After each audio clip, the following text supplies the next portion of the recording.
New York, a city that calls itself the center of the world. But no one ever asks the real question: whose world is it? Millions of people walk these streets every single day. The lights never turn off. The buildings cut through the sky. And everywhere you go, success is quietly advertised as something normal, even guaranteed. But New York doesn't run on dreams. It runs on selection. Everyone who comes here believes the same thing: I will make it. Yet this city decides who gets to stay and who slowly disappears. During the day, billions of dollars move through Wall Street with a click. At night, just a few blocks away, people sleep in subway stations. Two worlds, side by side, never touching. New York doesn't teach you how hard to work. It doesn't care how smart you are. It teaches only one thing: can you endure it? Because in this city, losers don't speak. Their stories aren't shown on Times Square screens. No one talks about the people who arrived full of hope and left empty, invisible, forgotten. Yet that's where the real story of New York begins. Built by immigrants, this city also breaks immigrants silently. What's sold as opportunity often turns into a lifetime of debt, pressure, and quiet regret. Here, success is sacred. Failure is something you're supposed to hide. And maybe that's why New York, one of the most crowded cities on earth, is also one of the loneliest. This is not a travel video. I won't show you landmarks, parks, or tourist routes. This video is about the side of New York that is rarely explained: the shadows behind the lights, the people who lost while others won, and the truth behind something called the American dream. If you want polished stories, this video isn't for you. But if you're ready to see how this city actually works, keep watching, because New York is not what you think it is.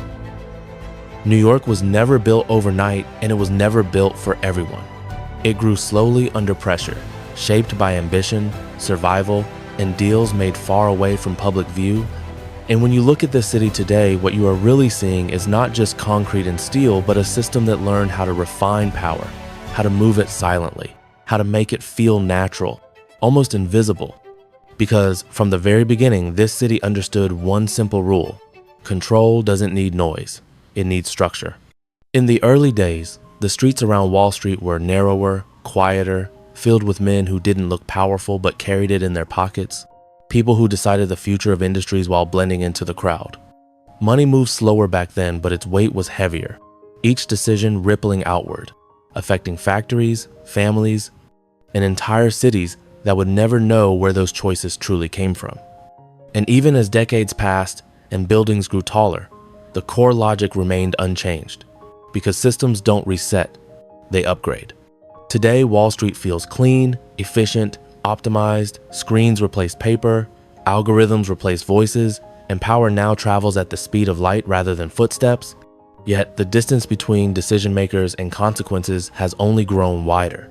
People walk these streets scrolling through their phones, unaware that trades are being executed in milliseconds that can reshape markets, pensions, and livelihoods across the world. And the most dangerous part is not greed anymore, but automation, because responsibility dissolves when no single human hand seems to be in control. But New York is more than its financial heart, because power here doesn't stay in one place. It spreads. It organizes daily life. It designs movement. And as you leave Wall Street and move through Midtown, through endless flows of commuters, taxis, screens, and lights, you start to realize that distraction is not accidental. It is engineered. The city overwhelms you on purpose, because a distracted population is easier to guide than an informed one. And while Times Square feels chaotic, loud, and alive, every square meter is measured, monetized, and managed. Away from the towers and screens, the markets tell a different story. Places where money has faces, where transactions are small, human, and repetitive, people negotiating prices, exchanging goods, building routines that keep the city functioning at its most basic level. And this is where the illusion of freedom feels strongest. Yet even here, invisible boundaries exist in the form of permits, regulations, and systems that quietly decide who can stay who can grow, and who will eventually be pushed out. At the edges of the city, the ports reveal another layer, massive, silent, and rarely noticed, ships arriving from across the world carrying resources, products, and influence, feeding the same system that began centuries ago. This is where global power enters, without ceremony, without speeches, just containers, cranes, and logistics, moving in perfect coordination, reminding us that modern empires don't march, they ship. Then there is City Hall, calm, procedural, unremarkable to most. Yet, this is where structure becomes law, where budgets redirect lives, where decisions made in offices quietly reshape neighborhoods, schools, and opportunities. And unlike markets or streets, power here doesn't rush, it waits, knowing time is often on its side. When you step back and look at New York as a whole, it stops feeling chaotic and starts looking intentional, every layer supporting another: finance, labor, governance, logistics, all interconnected, all reinforcing the same foundation. And once you see this pattern, the city changes forever in your mind. From above, New York appears timeless. Bridges connecting boroughs, lights pulsing through the night, movement never stopping.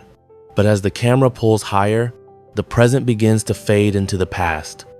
Skyscrapers soften into older silhouettes, modern streets blend with historic ones, and it becomes clear that while technology evolved and faces changed, the structure of power never truly left. It simply learned how to survive.